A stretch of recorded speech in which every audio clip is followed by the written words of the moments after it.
नमस्कार. पॉलिटिफाय विष्णू पाटील या युट्यूब चॅनलवर मी विष्णू पाटील आपल्या सर्वांचं मनस्वी सहर्ष स्वागत करतो. या युट्यूब चॅनलवर नवीन असाल तर लाईक, शेअर अँड सबस्क्राईब नक्की करा. आज महाराष्ट्र लोकसेवा आयोग किंवा इतर सर्वच स्पर्धा परीक्षांसाठी विचारण्यात येणाऱ्या प्रश्नांची चर्चा करणार आहोत.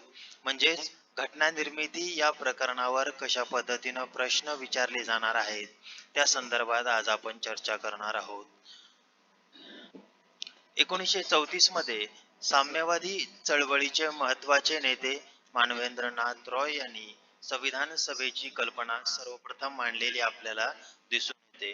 म्हणजे भारतीय संविधान सभा निर्मितीच्या प्रक्रियेमध्ये ह्या सगळ्या टप्प्यांचा महत्वाचा समावेश त्यामध्ये आहे. त्यानंतर 1935च्या पाटणा अधिवेशनामध्ये भारतीय राष्ट्रीय काँग्रेसने पहिल्यांदाच संविधान सभेची औपचारिक मागणी त्या ठिकाणी केलेली आपल्याला दिसून येते.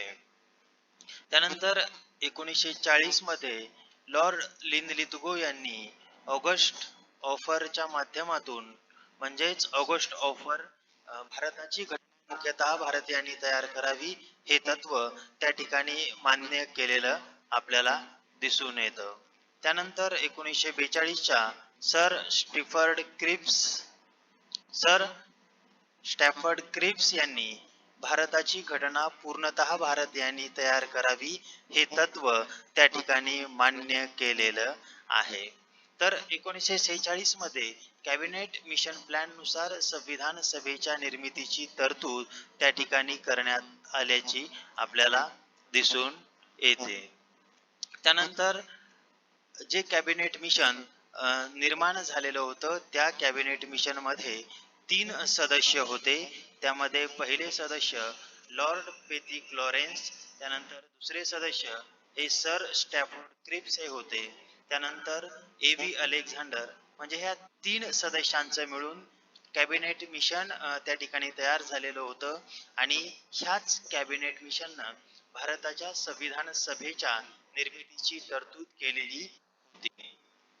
त्यानंतर हे जे कॅबिनेट मिशन आहे हे 24 मार्च 1946 रोजी भारतामध्ये आले आणि त्यांची जी योजना होती 16 मे 1946 रोजी त्यांनी प्रसिद्ध केलेली आहे. मग ह्या घटना समितीमध्ये कोणकोणते सदस्य असतील किंवा एकंदरीत किती सदस्य घटना समितीमध्ये असणार आहेत या संदर्भात देखील या ठिकाणी आपण पाहणार आहोत. तर घटना समितीमध्ये एकूण 389 सदस्यांची तरतूद त्या ठिकाणी केलेली होती. त्यामध्ये ब्रिटिश प्रांताचे 292 सदस्य, तर भारतीय संस्थानिकांचे 93 सदस्य आणि 4 सदस्य हे चीफ कमिशनर प्रांताच्या दिल्ली, अजमेर, मारवाड, कुर्ग व बलुचिस्तान या ठिकाणचे असतील अशा पद्धतीची तरतूद त्या ठिकाणी करण्यात आलेली आहे. आणि संविधान सभेचे जे सदस्य निवडून दिले जाणारे होते हे अप्रत्यक्षपणे एकल संक्रमणीय मताद्वारे प्रमाणशीर प्रतिनिधित्वाच्या पद्धतीने निवडले गेले होते. त्यामध्ये 1,00,000 लोकसंख्येमागे एक सदस्य अशा पद्धतीने असावी अशी तरतूद त्या ठिकाणी करण्यात आलेली होती. म्हणजे जे काही सदस्य निवडले गेले ते सगळे 1,00,000 लोकसंख्येमागे एक सदस्य अशा पद्धतीने त्या ठिकाणी निवडले गेले असल्याचे आपल्याला दिसून येते. त्यानंतर हे संविधान सभेमध्ये जागांचे जे आरक्षण आहे हे शीख, मुस्लिम व सर्वसाधारण अशा 3 गटामध्ये करण्यात आलेले होते. आयोगानं ह्या मुद्द्यावरती प्रश्न विचारलेला आहे किंवा भविष्यात सुद्धा आयोग प्रश्न विचारू शकतो. त्यामुळे हे 3 गट आपल्याला लक्षात ठेवायचे, शीख, मुस्लिम आणि सर्वसाधारण हे व्यवस्थित लक्षात ठेवा, याच्यावरती प्रश्न तयार होऊ शकतो. त्यानंतर जुलै-ऑगस्ट 1946 मध्ये ब्रिटिश प्रांतातील 296 जागांसाठी निवडणुका झाल्या. त्यामध्ये कोणकोणत्या पक्षांनी किती जागा मिळवल्या यावर सुद्धा आयोग प्रश्न विचारू शकतो. त्यामध्ये भारतीय राष्ट्रीय काँग्रेस, ज्याला आपण इंडियन नॅशनल काँग्रेस असं म्हणतो, त्या काँग्रेसने 208 जागा मिळवल्या, तर मुस्लिम लीगने 73 जागा मिळवल्या, तर अपक्षांनी 8 जागा मिळवल्या. म्हणजे कोणत्या पक्षांनी किती जागा मिळवल्या या संदर्भात आयोग प्रश्न विचारू शकतो. तर काही पक्षांनी केवळ एकच जागा मिळवली होती. तर एकच जागा मिळवणाऱ्यामध्ये कोणकोणते पक्ष आहेत हे सुद्धा आपल्याला तितकंच महत्वाचं आहे. कारण आयोगानं यावरती सुद्धा प्रश्न विचारलेले आहेत. पूर्व परीक्षा आणि मुख्य परीक्षा अशा दोन्ही परीक्षेमध्ये यावरती प्रश्न आलेले आहेत. त्यामुळे संभाव्य प्रश्न सुद्धा तयार होऊ शकतो. त्यामध्ये पहिला जो पक्ष आहे युनियनिस्ट पार्टी, त्यानंतर दुसरा आहे युनियनिस्ट मुस्लिम. म्हणजे या सगळ्या पक्षांनी संविधान सभेमध्ये एक सदस्य त्या ठिकाणी निवडून गेलेला होता. त्यानंतर युनियनिस्ट शेड्यूल कास्ट आहे, त्यानंतर कृषक प्रजा पार्टी, त्यानंतर पाचवा जो आहे त्यामध्ये शेड्यूल कास्ट फेडरेशन, त्यानंतर सहावा गैर काँग्रेस, त्यानंतर कम्युनिस्ट पक्ष. म्हणजे अशा पद्धतीनं 7 पक्षांनी संविधान सभेमध्ये केवळ एकच जागा त्या ठिकाणी मिळवलेली आपल्याला दिसून येते. मग या संस्थानांनी घटना समितीमध्ये सहभागी न होण्याचे ठरवल्यामुळे त्यांच्या 93 जागा त्या ठिकाणी रिकाम्या राहिलेल्या होत्या. म्हणजे संस्थानांनी या घटना समितीमध्ये सहभागी न होण्याचं ठरवलं, त्यामुळं त्यांच्या निवडणुकाच त्या ठिकाणी झाल्या नाही आणि त्या जागा रिकाम्या राहिल्या आहेत. तर संविधान सभेमध्ये काही महिलांचा देखील त्या ठिकाणी समावेश होता.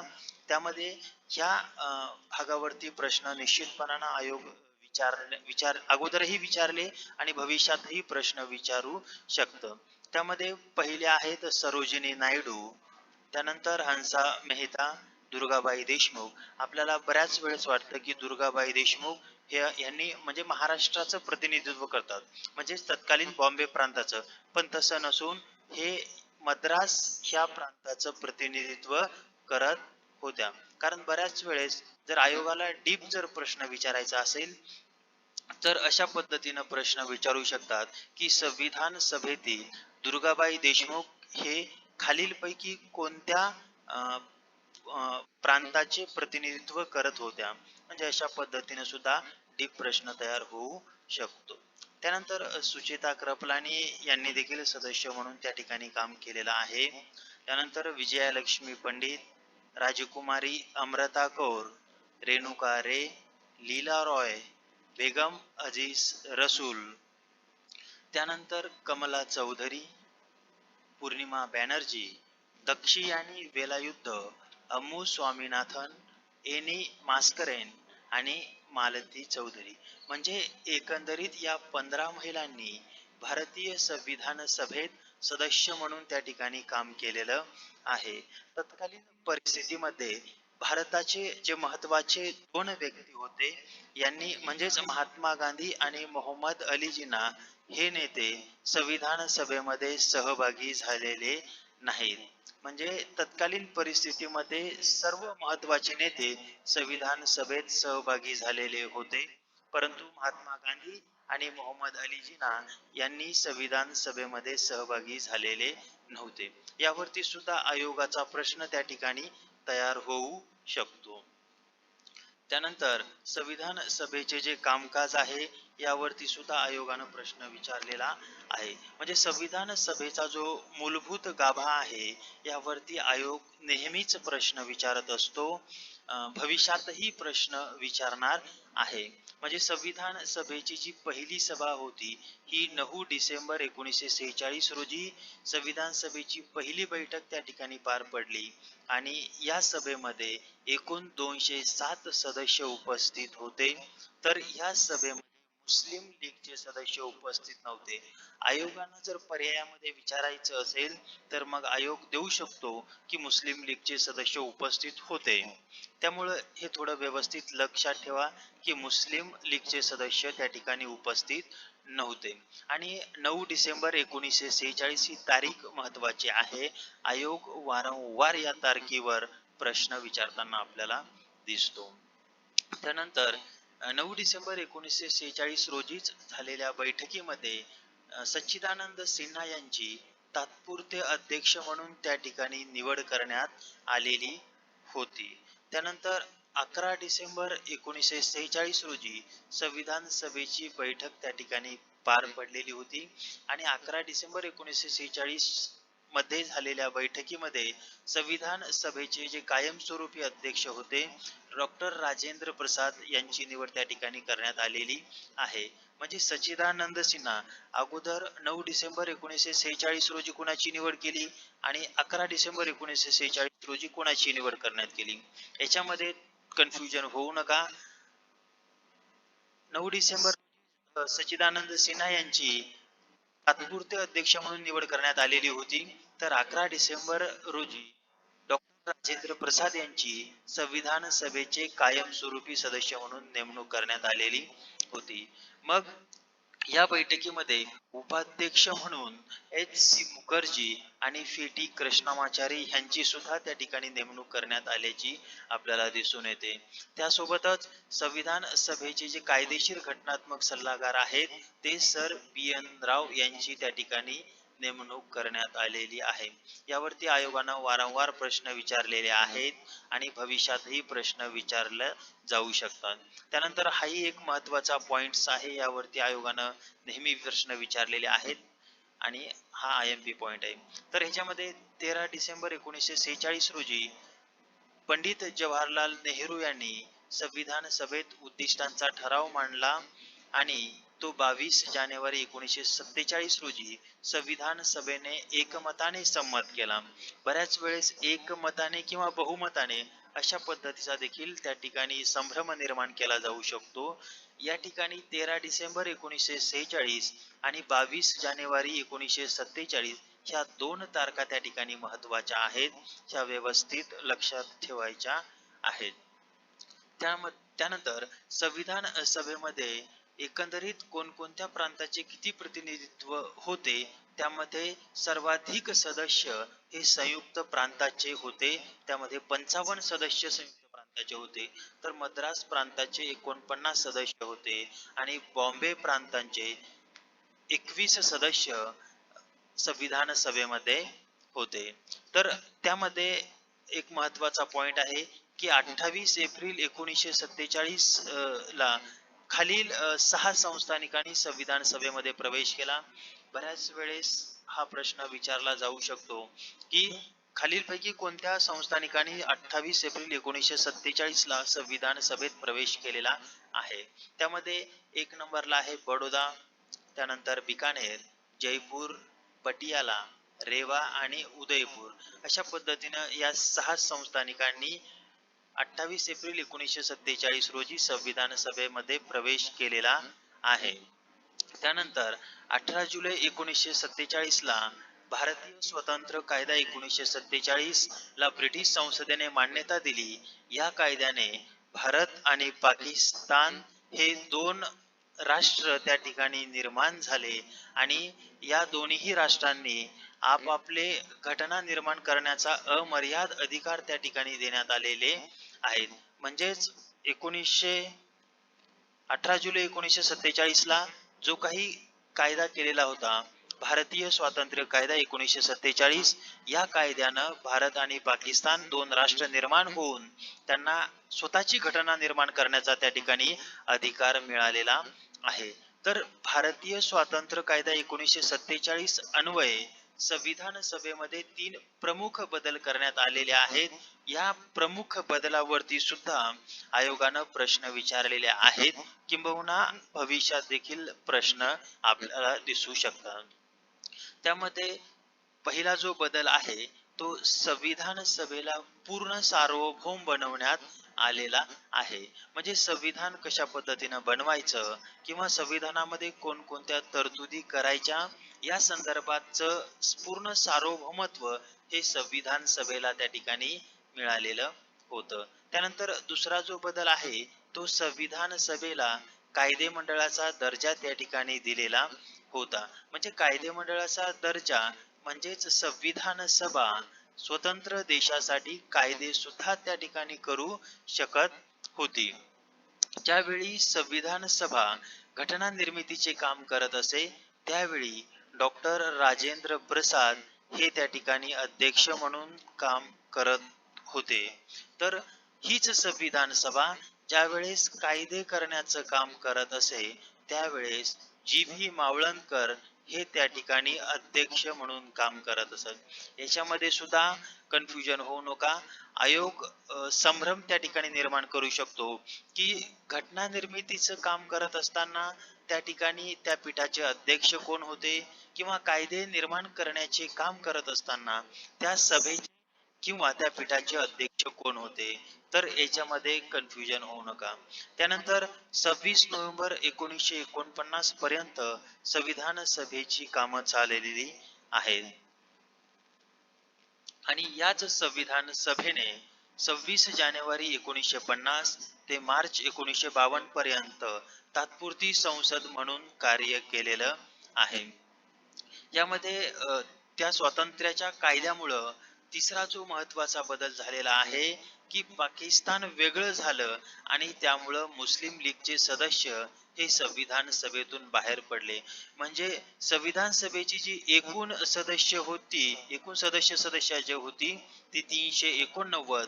आता 389 ही सदस्य संख्या राहिलेली नाही, तर ती 299 इतकी सदस्य संख्या झाली आणि त्यामध्ये ब्रिटिश प्रांताचे 229 सदस्य तर 70 सदस्य हे संस्थानिकांचे होते. त्यानंतर संविधान सभेची इतर कामे ह्या पॉइंट्स वर सुद्धा आयोगानं प्रश्न विचारलेले आहेत आणि आपल्याला येणाऱ्या परीक्षेत सुद्धा संभाव्य प्रश्न या ठिकाणी दिसू शकतात. या पॉइंट्स मध्ये डेट्स महत्वाचे आहे, डेट्स लक्षात ठेवावी लागणार आहे. तर मे 1949 मध्ये संविधान सभेने भारताच्या राष्ट्रकुल सदस्यत्वाला मान्यता दिलेली आहे. त्यानंतर 22 जुलै 1947 रोजी संविधान सभेने राष्ट्रीय ध्वज स्वीकारत केला. हा पॉइंट फार महत्वाचा आहे कारण ह्या पॉइंट्स वर कंबाईंड प्रिलिम, राज्यसेवा किंवा कंबाईंड मेन्स अशा पद्धतीनं वारंवार प्रश्न विचारले जातात. त्यामुळे 22 जुलै 1947 संविधान सभेने राष्ट्रीय ध्वज स्वीकारत केला. हे IMP आहे, हे व्यवस्थित लक्षात ठेवा. त्यानंतर 24 जानेवारी 1950 रोजी संविधान सभेने राष्ट्रगीत व राष्ट्रगान स्वीकारत केलेले आहे. त्यानंतर 24 जानेवारी 1950 रोजी संविधान सभेने डॉक्टर राजेंद्र प्रसाद यांना भारताचे पहिले राष्ट्रपती म्हणून त्या ठिकाणी निवडून दिलेलं आहे. म्हणजे भारताचे जे पहिले राष्ट्रपती होते ते राजेंद्र प्रसाद ठरलेले होते. त्यानंतर संविधान सभेनं एकूण 2 वर्ष 11 महिने आणि 18 दिवस कार्य केलेलं आहे. कधी कधी आयोग या कालावधीवर देखील प्रश्न विचारू शकतो. तर संविधान निर्मितीसाठी एकूण 64 लाख रुपये इतका खर्च लागलेला आहे. तर संविधान सभेने एकूण 11 सत्रामध्ये त्या ठिकाणी काम केलेलं आहे. संविधान सभेने एकूण दिवसामध्ये जर पाहायचं म्हटलं तर 166 दिवस त्या ठिकाणी काम केलेलं आहे. मे 1952 मध्ये निवडणुका होऊन लोकसभा आणि राज्यसभा त्या ठिकाणी अस्तित्वात आलेले होते. म्हणजे पहिल्यांदा स्वतंत्र भारतानंतर मे 1952 मध्ये लोकसभा आणि राज्यसभा ही दोनही कायदे करणारी सभागृह त्या ठिकाणी अस्तित्वात आलेली आहेत.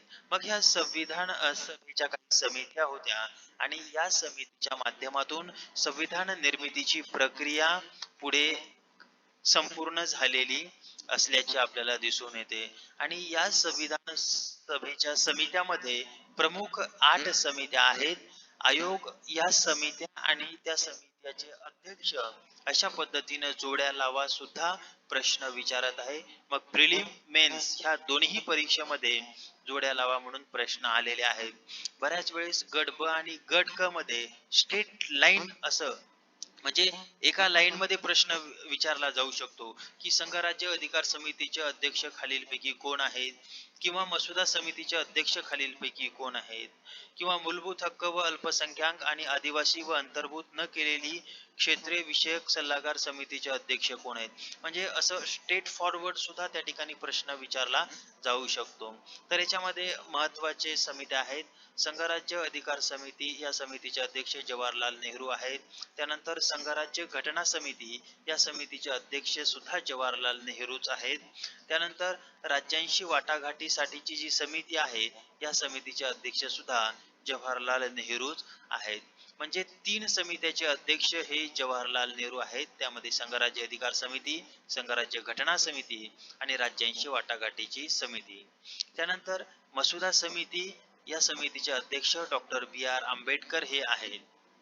अत्यंत महत्वाची समिती आहे, त्यामुळं लक्षात ठेवा. त्यानंतर पाचवी जी समिती आहे ती प्रांतिक घटना समिती. तर या घटना समितीचे अध्यक्ष हे सरदार वल्लभभाई पटेल त्या ठिकाणी अध्यक्ष होते. तर दुसरी एक महत्वाची समिती आहे, ज्या समितीवरती आयोगानं प्रश्न विचारलेले आहे. ते मूलभूत हक्क व अल्पसंख्याक व आदिवासी व अंतर्भूत न केलेली क्षेत्रे विषयक सल्लागार समिती, या समितीचे अध्यक्ष सरदार वल्लभभाई पटेल हे आहेत. तर या समितीच्या काही उपसमित्या आहेत. बऱ्याच वेळेस उपसमित्यावर सुद्धा त्या ठिकाणी प्रश्न विचारला जाऊ शकतो. तर मूलभूत अधिकार उपसमिती, या समितीचे अध्यक्ष जे.बी. कृपलानी हे आहेत. तर अल्पसंख्याक उपसमितीचे अध्यक्ष एच.सी. मुखर्जी आहेत. तर ईशान्य सीमा, आदिवासी क्षेत्र आणि आसामची अंतर्भूत न केलेली व अंशतः अंतर्भूत न केलेली क्षेत्रे, या संदर्भातील उपसमिती आणि या उपसमितीचे अध्यक्ष हे गोपीनाथ बारडोलोई हे आहेत. आयोग ह्या समितीवरती येणाऱ्या काळात प्रश्न विचारू शकतो. त्यानंतरची 7वी जी समिती आहे ती कार्यपद्धती नियमन समिती आणि या समितीचे अध्यक्ष हे डॉक्टर राजेंद्र प्रसाद आहे. त्यानंतर शेवटची महत्वाची समिती सुकाणू समिती, डॉक्टर राजेंद्र प्रसाद हे त्या समितीचे अध्यक्ष आहेत. या 8ही समित्या महत्वाच्या आहेत. 8ही समित्याचे अध्यक्ष आणि समिती यावर आयोगानं प्रश्न विचारलेले आहेत आणि संभाव्य प्रश्न सुद्धा असू शकतात, कारण वारंवार या समितीवरती आयोग प्रश्न विचारत असतो. त्यानंतर या सगळ्या प्रोसेस मध्ये महत्वाची असणारी मसुदा समिती, या मसुदा समितीची जी स्थापना आहे ही 29 ऑगस्ट 1947 रोजी समितीची स्थापना करण्यात आली. ही तारीख महत्वाची आहे, 29 ऑगस्ट 1947. त्यामध्ये या समितीमध्ये एकूण 7 सदस्य त्या ठिकाणी होते आणि याच मसुदा समितीनं संविधान सभेचा कच्चा मसुदा तयार करण्याचं काम केलेलं होतं. म्हणून संविधान निर्मितीच्या प्रक्रियेमध्ये मसुदा समितीचं अत्यंत महत्वाचं स्थान आहे आणि या समितीचे अध्यक्ष डॉक्टर बी.आर. आंबेडकर हे अध्यक्ष होते. तर या समितीमध्ये इतर सदस्यांचा देखील समावेश होता. त्यामध्ये एन. गोपालस्वामी अय्यंगार, त्यामध्ये अल्लादी कृष्णस्वामी अय्यर, डॉक्टर के.एम. मुन्शी, सईद मोहम्मद सादुल्ला, त्यानंतर एन. माधवराव. एन. माधवराव यांच्या अगोदर पी.एल. मित्तर यांनी त्या ठिकाणी सदस्य म्हणून काम केलेलं होतं, परंतु प्रकृतीच्या अस्वास्थतेमुळे त्यांनी त्या पदाचा राजीनामा दिला आणि नंतर एन. माधवराव हे त्या ठिकाणी सदस्य झाले होते. तर टी.टी. कृष्णमाचारी आणि टी.टी. कृष्णमाचारी यांच्या अगोदर पी. खेतान यांनी सदस्य म्हणून काम केलं, परंतु 1948 मध्ये त्यांचं निधन झाल्यामुळं टी.टी. कृष्णमाचारी हे त्या ठिकाणी सदस्य झालेले आहेत. त्यानंतर या मसुदा समितीनं एकूण 141 दिवस काम केलेलं आहे. लक्षात घ्या, याच्यामध्ये कन्फ्युजन करू नका. संविधान सभेनं एकूण 166 दिवस काम केलं आणि मसुदा समितीने एकूण 141 दिवस काम केलेलं आहे. त्यामध्ये मसुदा समितीने मांडलेल्या संविधानाच्या मसुद्याचा ठराव 26 नोव्हेंबर 1949 रोजी संमत करण्यात आला. 299 सदस्यांपैकी 284 सदस्य उपस्थित होते आणि त्या ठरावावर स्वाक्षऱ्या केल्या. यामध्ये 26 नोव्हेंबर 1949 रोजी किती सदस्यांनी त्या ठरावावर स्वाक्षऱ्या केल्या अशा पद्धतीचा देखील प्रश्न त्या ठिकाणी निर्माण होऊ शकतो किंवा आपल्याला विचारला जाऊ शकतो. आणि जे संविधान निर्माण झालेलं होतं या मूळ घटनेमध्ये एक सरनामा, 395 कलमे आणि 8 परिशिष्टांचा समावेश त्या ठिकाणी करण्यात आलेला होता. तर भारतीय संविधानाची अंमलबजावणी ही 26 जानेवारी 1950 पासून करण्यात आलेली आहे आणि 26 जानेवारी हा प्रजासत्ताक दिन म्हणून आपल्या भारतामध्ये साजरा केला जात आहे. तर 26 नोव्हेंबर 1949 पासून अंमलात आलेल्या संविधानातील काही तरतुदी म्हणजे 26 जानेवारी 1950 पासून आपलं संविधानाची अंमलबजावणी झाली, परंतु काही तरतुदी या 26 नोव्हेंबर 1949 पासून लागू झालेल्या होत्या. यावरती आयोगानं प्रश्न विचारलेला आहे किंवा भविष्यात सुद्धा प्रश्न विचारला जाऊ शकतो. त्यामध्ये नागरिकत्व आहे, राष्ट्रपतीची शपथ आहे, निवडणूक आयोग आहे किंवा कलम 366 मध्ये दिलेल्या वेगवेगळ्या व्याख्या असतील किंवा कलम 367, 379, 380, 388, 391, 392, 393 या कलमांमधील तरतुदी असतील. ह्या सगळ्या तरतुदी महत्वाच्या आहेत. यावरती आयोग वारंवार प्रश्न विचारत असतो. म्हणजे एकंदरीत घटना निर्मितीची जी प्रक्रिया आहे हा संविधानाचा मूलभूत भाग असल्यामुळं यावरती साधारणतः 1 किंवा 2 प्रश्न हे 100% आयोग विचारत असतं. त्यामुळं ह्या सगळ्या पॉइंटचा व्यवस्थित अभ्यास करा. धन्यवाद. आपल्याला हा व्हिडिओ आवडला असेल तर लाईक, शेअर अँड सबस्क्राईब नक्की करा. धन्यवाद.